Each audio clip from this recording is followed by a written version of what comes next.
What's up YouTube, it's Zapdos TCG here, and thanks again for tuning in for another TCG battle video. Today we are gonna play with Greninja-GX, the sniping god himself. With Shuriken Flurry, we can deal 3 damage counters to one of the opponent's Pokemon if we evolve from Frogadier. In combination with that, we can also evolve into Frogadier from a little Froakie. Poof, there's our little Froakie. If we evolve into the Frogadier, boom, we can just put 2 damage counters on one of the opponent's Pokemon. So it's basically like a feather arrow of a Decidueye, but only once if you evolve. So for Frogadier putting damage up around the field, we have the Greninja-GX putting damage around the field. We have Latios to break through. Of course, this is a psychic type dealing the weakness against, of course, Boswell-GX, the Guzma-GX, Espeon-GX. Very good type to be at the moment. Even Lucario-GX. So you snipe a bunch of damage around. We have Latios to do that. We have Flying Flip of Tapu Koko, the promo Tapu Koko. DCE is slapped onto it. Boom, 22 everything. So we snipe a bunch of damage. Once we're done with sniping a bunch of damage, then Golisopod comes in hard with, of course, first impression. If it comes from the bench, boom, 120 damage for a single attachment. And we're gonna make use, of course, of the unit energy. It's a new type of energy of the Forbidden Light set, and that's what we're gonna use today. So Forbidden Light brought us the unit energy here. We have, of course, or is it the Ultra Prism set? Don't even care at this point. It's a unit energy. You already have it at your TCG Online account, hopefully, or in real life. Really easy to get your hands on. So unit energy counts as water energy, grass energy, and fire energy at the same time, at least this type of energy, and that is actually what we're gonna use here. If we attach it to one of our Pokemon, boom, we can start using Haze Slash of Greninja-GX, possibly 110 damage, getting yourself back in the deck, or Shadowy Hunter GX, our GX move that deals 130 damage to one of our opponent's Pokemon. Same goes for Golisopod. Golisopod also needs those attachments, so yeah, just unit energy and a DCE, and obvious set, you can use any type of attack in this type of deck. Also, as mentioned, there's 2 rainbow energies in here. Why is that? Because sometimes we slap rainbow energy onto it and abuse Acerola. That's what we're gonna try and do here. Also, we can just heal off with Tapu Cure in weird situations. Just to let you guys know.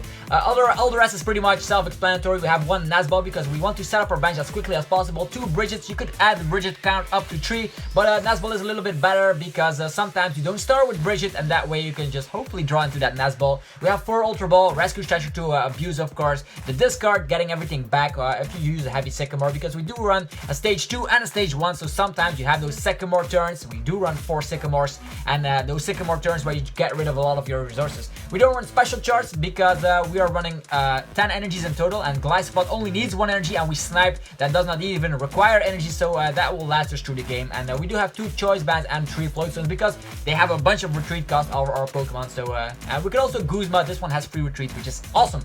Okay, that's what we're gonna play with today. So if you have not checked the video of yesterday, we tried out of course, my Gourgeist deck that I used at the Sheffield Regionals. Definitely check that video. I had a ton of fun here with our little good friend Gourgeist. But today we are playing with frogs and, of course, insects. It's Golisopod-GX. It looks like a nasty insect, and with first impression, together with all those snipe damage, additional damage like that, we will get the 1-hit KO. And we're facing Zoroark Lycanroc. The good news about Zoroark Lycanroc is that Zoroark is kind of a neat matchup. Not the worst matchup in the world, since we also rely on Acerola, and if he gets out his Lycanroc, we punish him with a first impression. Boom, get it out of there. So the opponent can start. He already says hello. We're gonna say hello. He's happy that he's facing me, presumably. So we start with a Nazball, so that is cool. Lucky for us that 1 inclusion of the Nazball did work out for us. Okay. He will hopefully miss the first turn Brigette, so we can at least have a good kind of turn here. We do see 2 Zoroarks already, a Rock Rub already. He doesn't even need Brigette at this point, but if we see Brigette, this is gonna turn out pretty nasty. Oof, great start from the opponent. We do see Choice Band. Are we gonna see Sycamore? It's an N. Do I like the N? In my case, yes. If we draw into Lele or an Ultra Ball, off we are rolling with the first turn Brigette.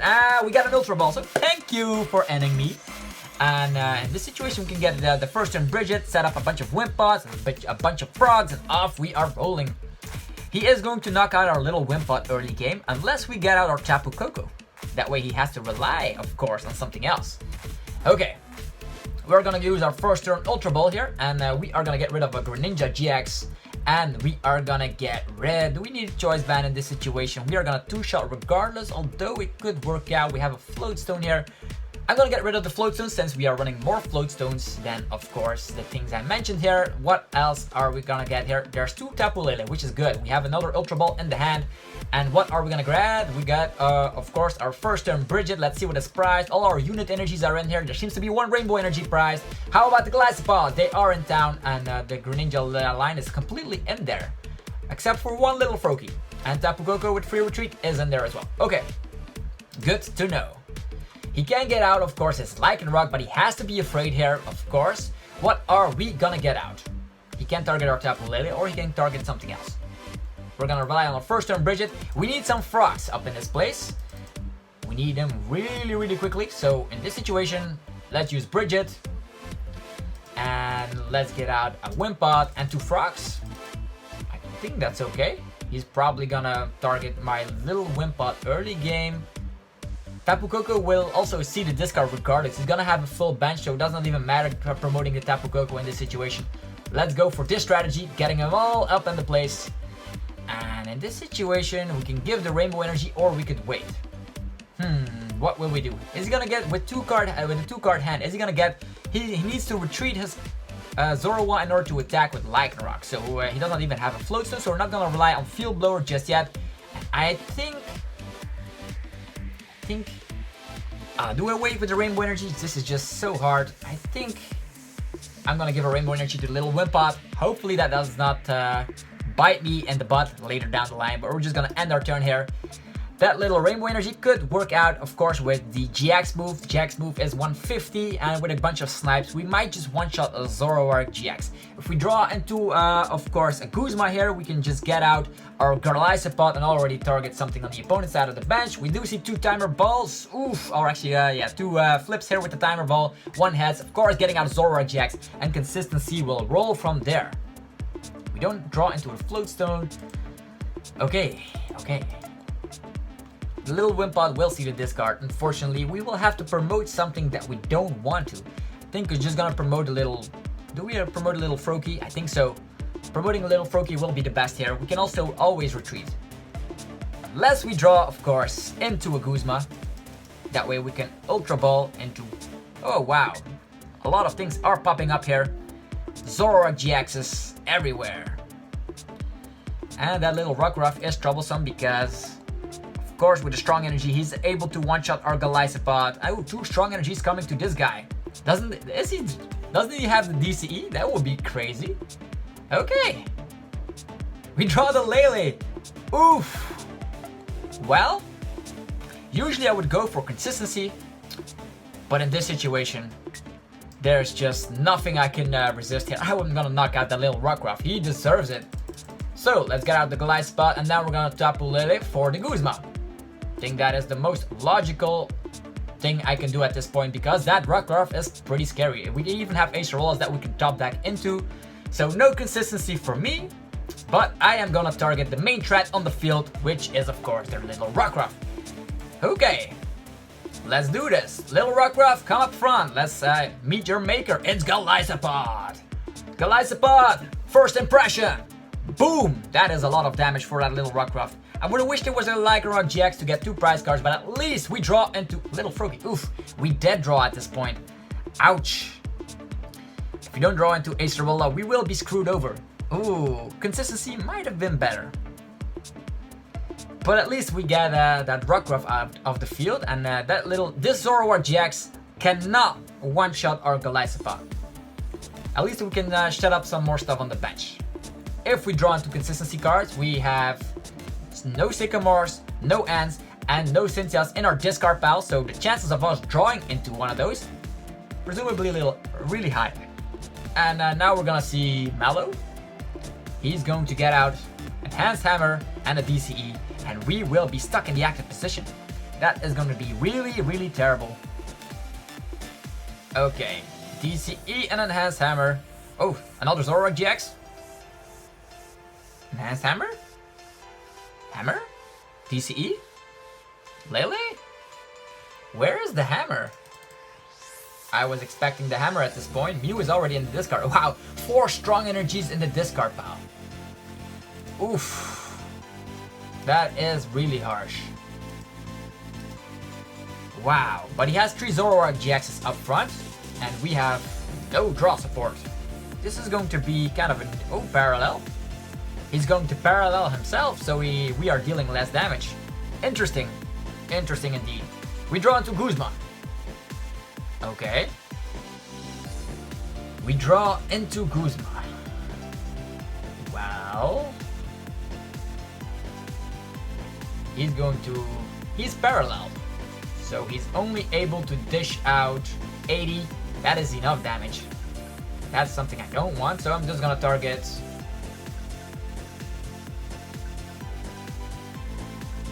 Yeah, let him waste a DCE on his Lele here, and we're gonna promote a little Froakie for now. If we draw into a unit energy, we can retreat and slap a bunch of damage.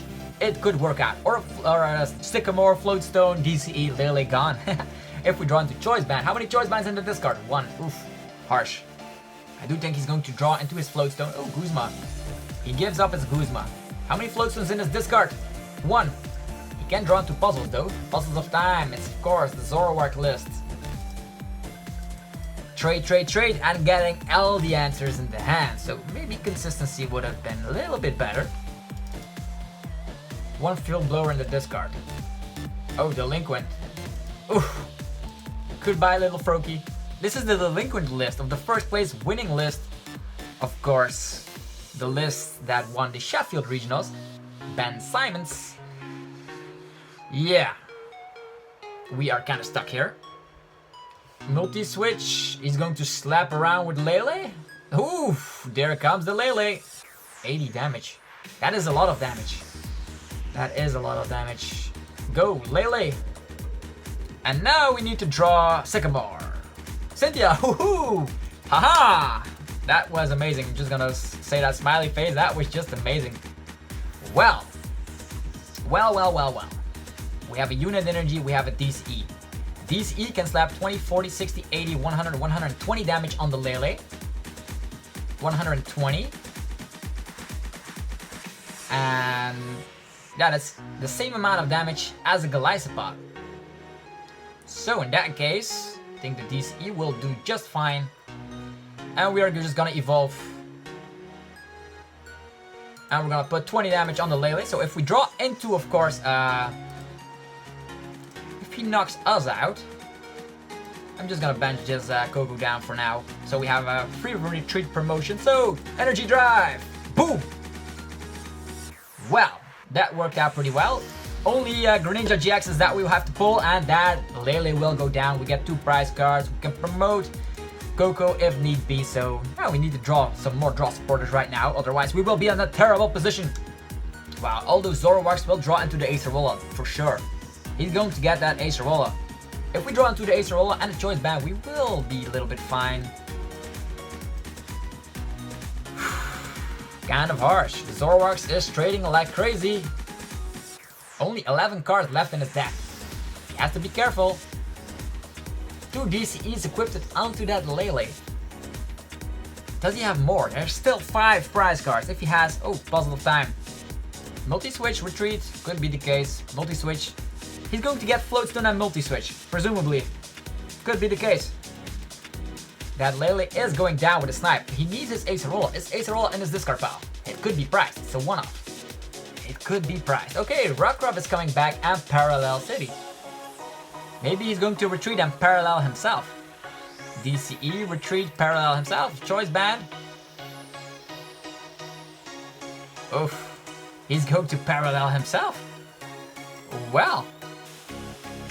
There goes the DCE. How many DCEs? 2 puzzles in discard, 2 DCEs in discard. I like that. Okay, Lele survives. And we have Sycamore. We have Sycamore. We are gonna do something crazy here. 20, 40, 60, 80. We have to retreat here. Parallel. Parallel is great though. His Zoroark is limited with damage output. But I don't want... let's get rid of all of that. Parallel is going to hinder us as well. So let's get rid of all these things. We can armor press so we can survive the next hit. What is the best plan of action? Retreat, armor press, 100. first impression with another one of these. 130 snipe is also something I like.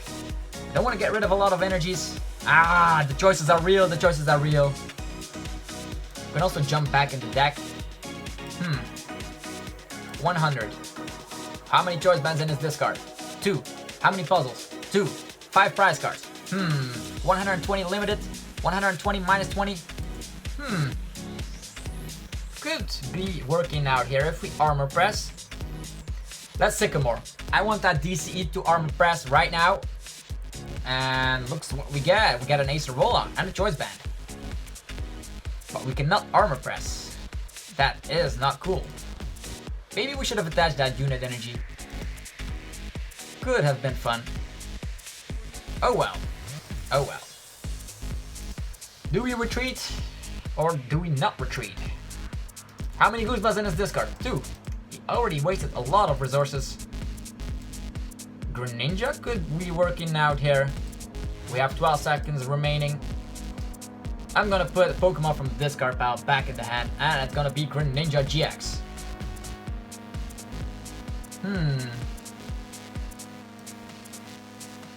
So, Energy Drive, or he needs to fill up his bench. 2 Zoroarks, he still has a lot of Rockruffs left. I don't know, if he can fill up his bench, he's going to be in a great position. But he still needs to fill up his bench though. And we still have unit energies left, gonna get out the Golisopod next turn.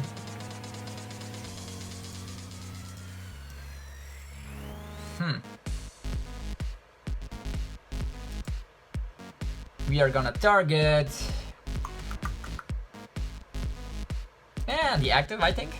Was that the best choice? I don't know. I don't even know. 150. So that means this Zoroark has 30 HP remaining.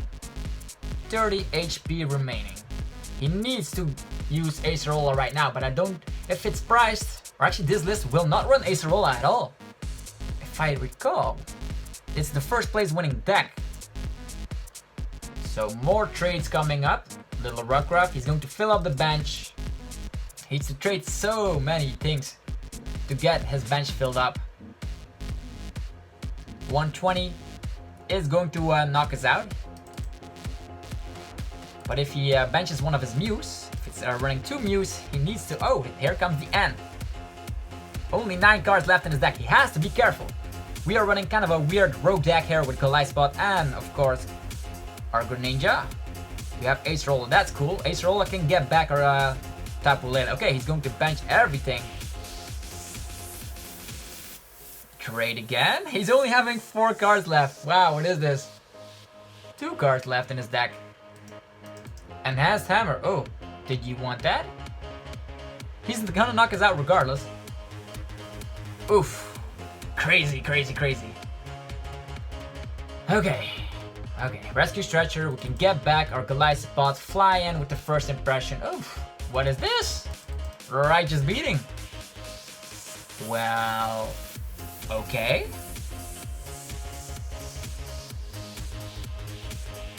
Okay, well, that happened. We can Rescue Stretcher for the Lele later, but first things first, let's get that card back. Unit energy, Golisopod flying in. And next turn we are gonna get rid of that Lycanroc. But for now, we're gonna keep the combo going. Getting that Wimpod benched, retreating. He only has a bunch of cards left in his deck, so don't think we have to be afraid that much. Boom! And now there are... First things first, let's take our prize cards. Cynthia and Wimpod. How many DCs in his discard? So, 3 DCEs, 4 strong energies. That Lycanroc will never be attacking unless he has 2 puzzles and 1 attachment. So that Lycanroc is kind of a one-way ticket to get another 2 prize cards. Okay, the double puzzle. He has 0 cards left in his deck. I wonder what he will do. DCE and N. Oof. He was a little bit too greedy with his trades and looks like we are gonna get the upper hand here. Although our Golisopod will be stuck in the active unless we draw a DCE. Okay, Golisopod. Alright, just beating. Cool. Maybe we should have rescue stretched that lady already.